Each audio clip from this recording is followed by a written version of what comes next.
get my 6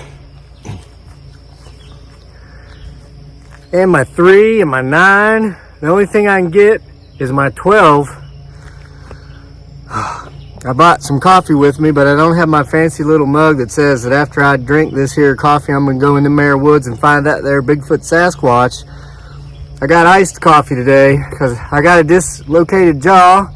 You read the title correctly. Karma's real, and I have a dislocated jaw to prove it. The doctor said to ice it. Man, shoot, I'll put ice on the outside. Hey, quiet back there. Make sure not to block your view. I was coming up this trail down here, up here to Camp Bigfoot Sasquatch. Potential Camp Bigfoot Sasquatch. And I thought that I was being followed. Just keep your eye on that trail and see if anything follows me up here. Anyway, that ice smarts a right good bit, so I figured I'd drink iced coffee and iced water and ice cream. Well, I eat that unless if I'm slow at it, then it melts, then I do drink it. So, how did I dislocate my jaw? Listen, you know my attitude. What happens to us is not as important as how we react to what happens to us, okay? So I dislocated my jaw. I'll give you the details. I'll give you the gory details. It happened because of karma, and I'm going to explain that. But it almost kept me from doing something that I really wanted to do, something I was looking forward to doing for some time, which, you know, if you're from the South, that could have been for 5 minutes or 5 months or an eternity. Some time. It's an interesting term, very fluid. So anyway, I almost let it stop me because of the pain. It's very painful. I'm going to tell you exactly how it happened. And please forgive that lawnmower noise in the background. Noise travels way out here in the country. That guy's 1.5 acres away or something. You can still hear him.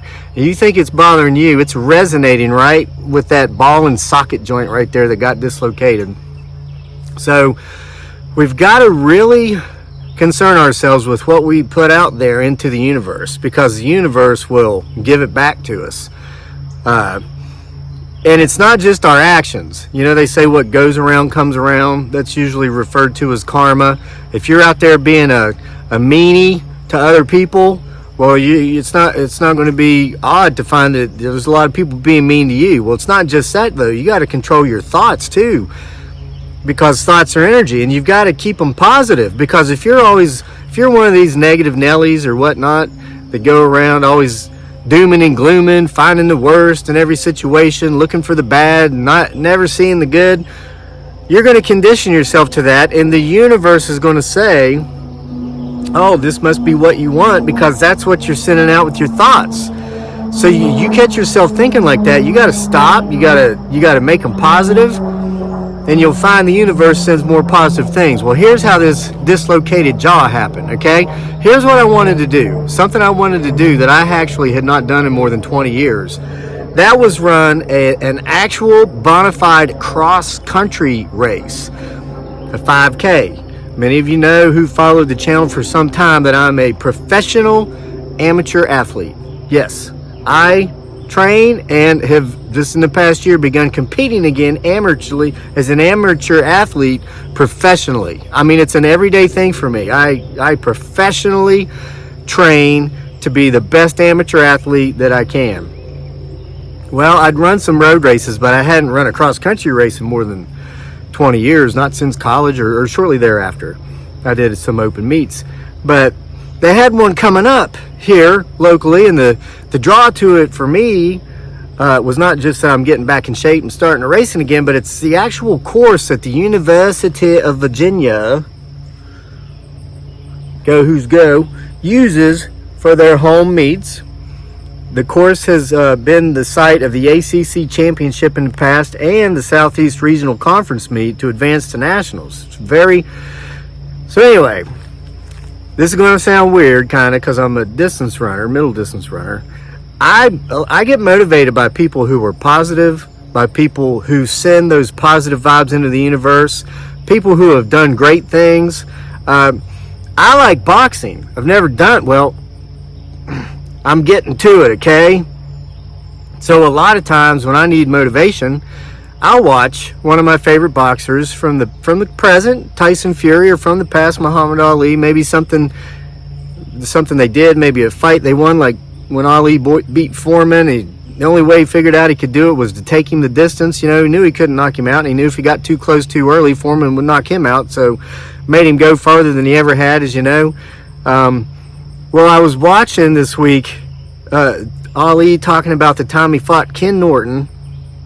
This is after they'd stripped Ali of his title, didn't let him fight for years, and he's trying to make his comeback before he fought Foreman. Ken Norton broke Muhammad Ali's jaw in the second round.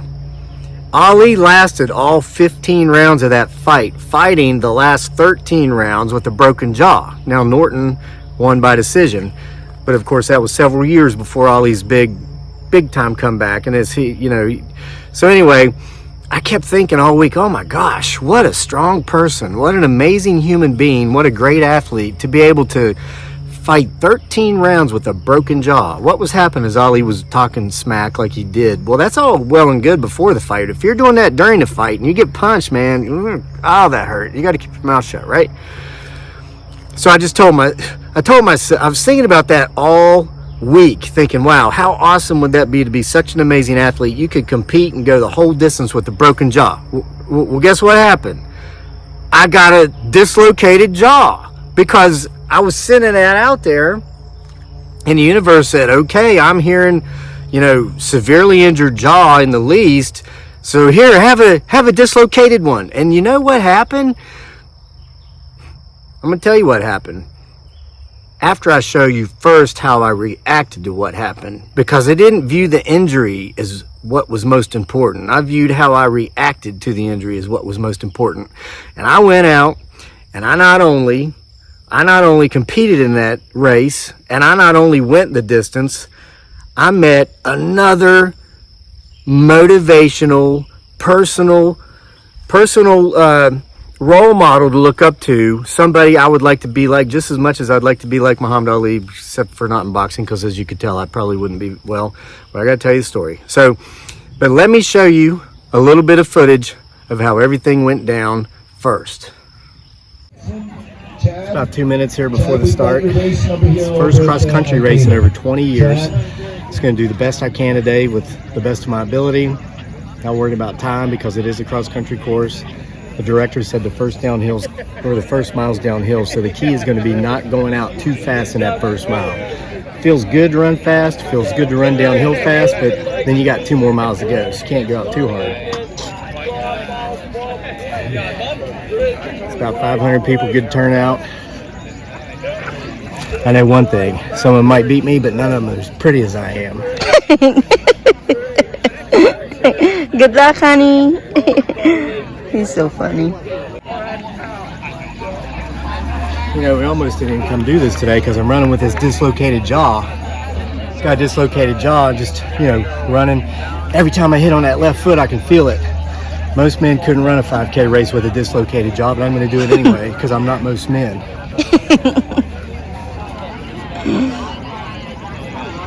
I'm not as fast as that woman.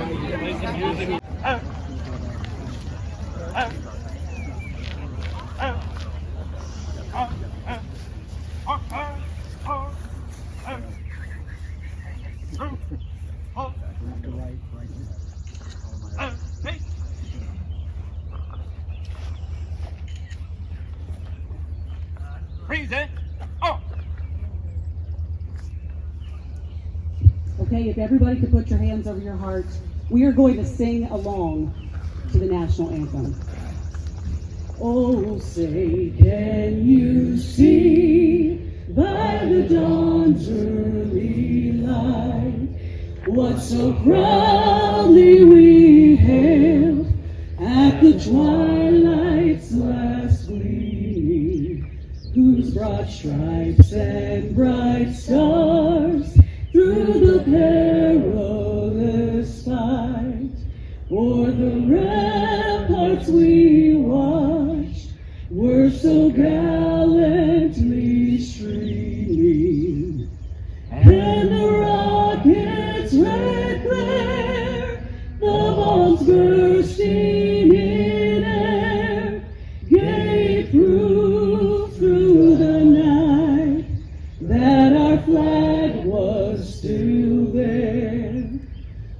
Oh, say does that star-spangled banner yet wave for the land of the free and the home of the brave?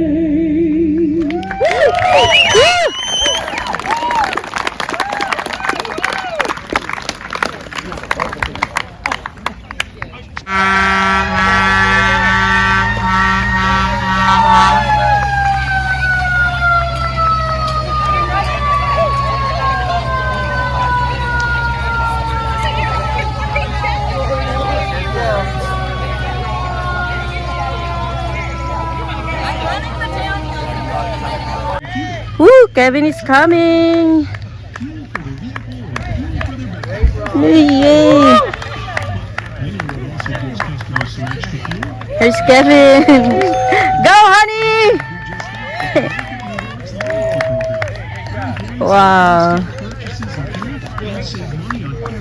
This race is so hilly. Good job. He's coming. Yay. Woo. Nice. Good job. Yay!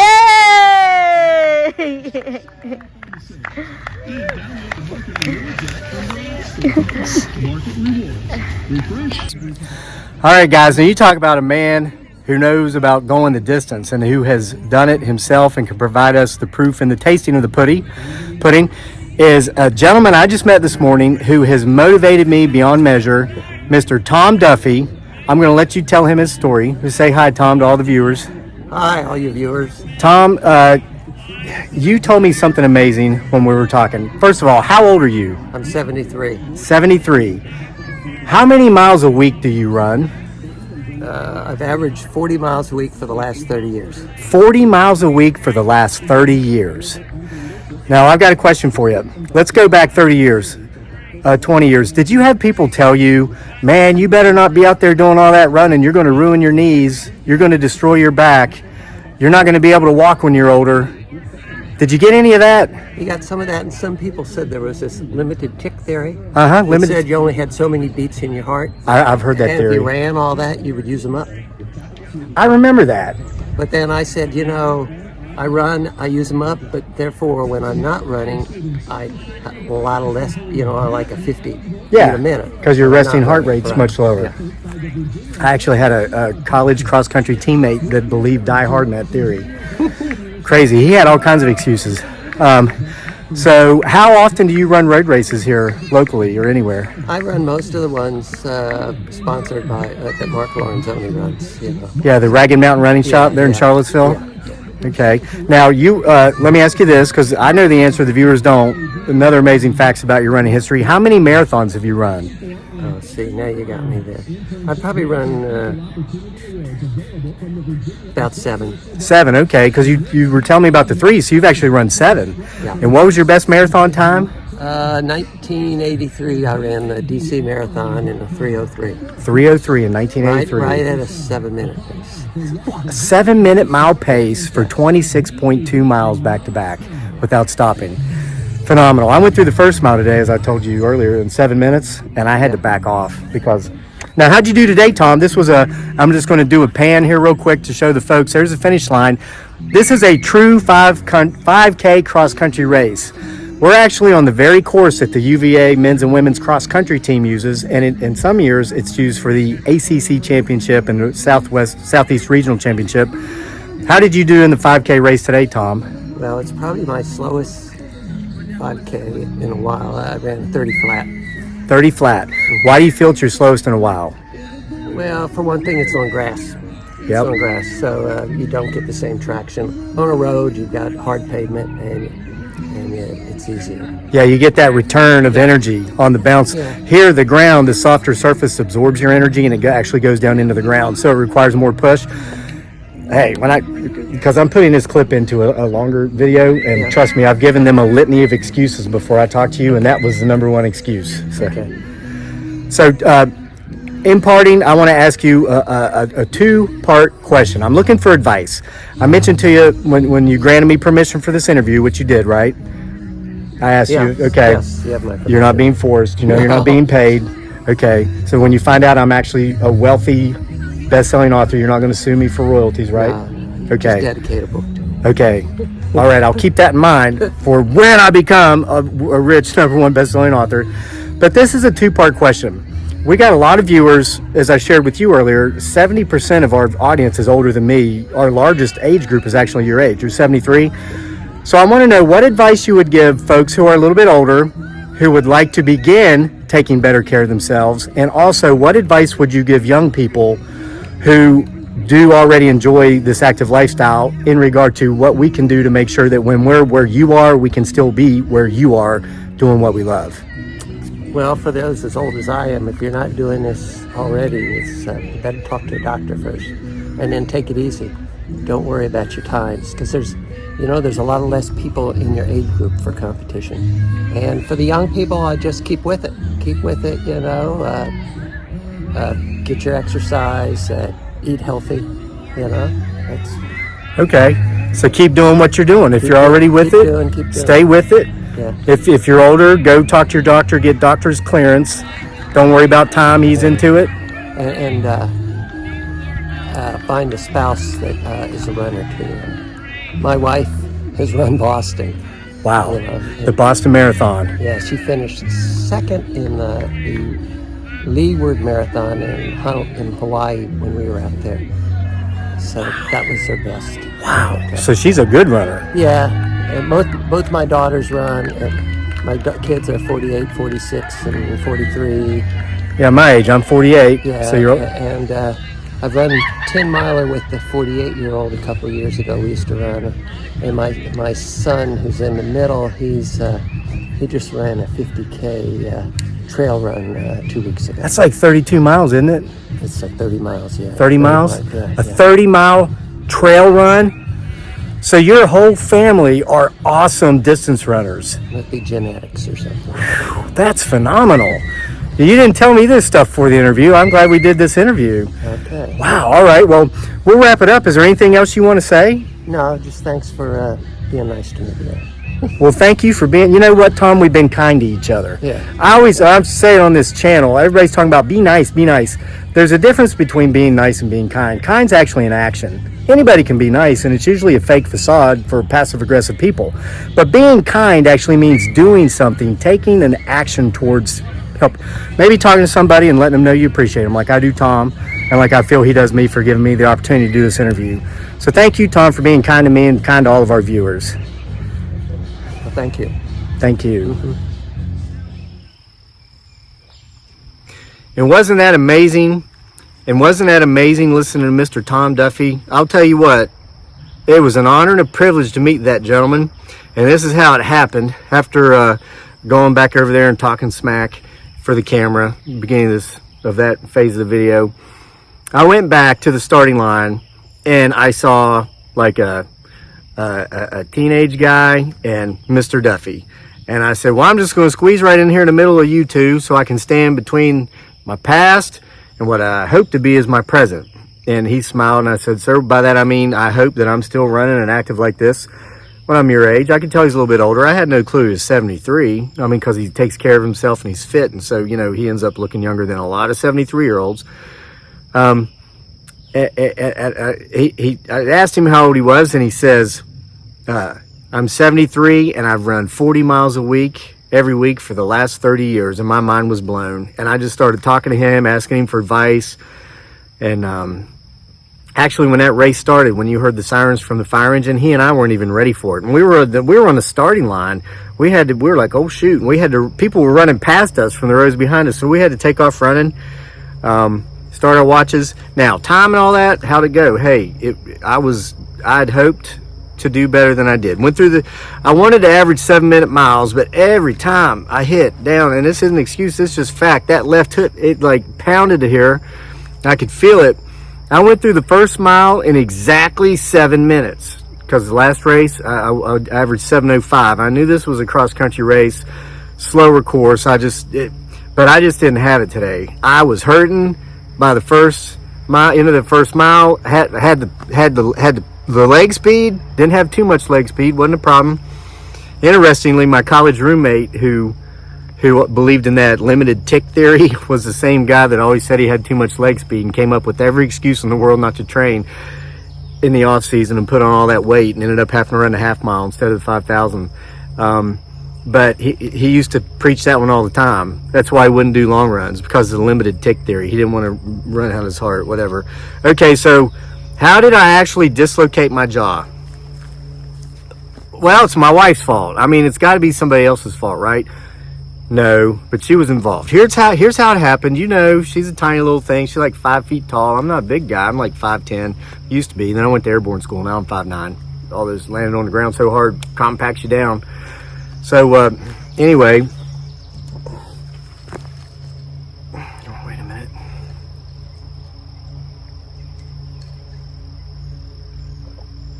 Gotta ice that jaw. So she's in the kitchen one day, like 3 days before the race. And in the last 2 races I've run, I had pulled hamstrings. Had a right pulled hamstring the first race, left pulled hamstring the next race. I was not injured. And all week, I wasn't even training hard. I was just trying to not get injured. So I go up behind my wife. She's cooking. I'm like, hey, honey, what you cooking? And I lean over behind her and I wrap my arms around her. I'm always just, can't walk past her without giving her a hug or a kiss or something. She's just so adorable. She goes, I'm cooking, and she's cooking something. Bless her heart. It was a bunch of delicious vegetables she was sauteing with Spam in it. Our son likes Spam. She likes Spam. She's like, here, you try. And I'm like, oh gosh, because I'm not a Spam fan. So she puts it like holding a spoon up over her shoulder like this. And I'm not trying to show you my guns, but I mean, heck, there they are. Why not? Look, you know. So I was bent over. It was like an angle thing. My head was way down over here resting on her shoulder. So I had to put my head up in this really weird, awkward position.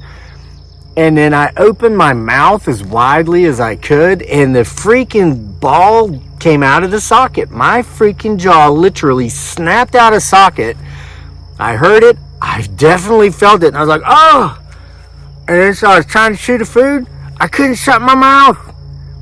I know you think that sounds impossible for a guy like me, not to be able to shut my mouth. I can still talk. Didn't say I couldn't talk, did I? Like I'm talking right now. I literally could not shut my. I had to spit the food out in the trash, and she was panicking.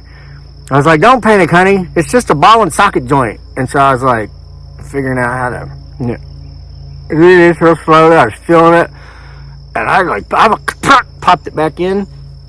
But it hurt so bad for 4 days now, because what it is, all these ligaments and tendons and muscles and everything associated with that ball and socket joint, they all bent and stretched in a way they never have and never should.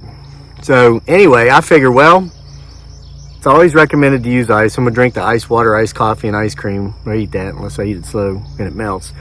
And I got this neck brace laying around in this sling. I mean, I've learned through athletic injuries, the more you treat them, the better you treat them, rather than just do nothing, the quicker they'll heal.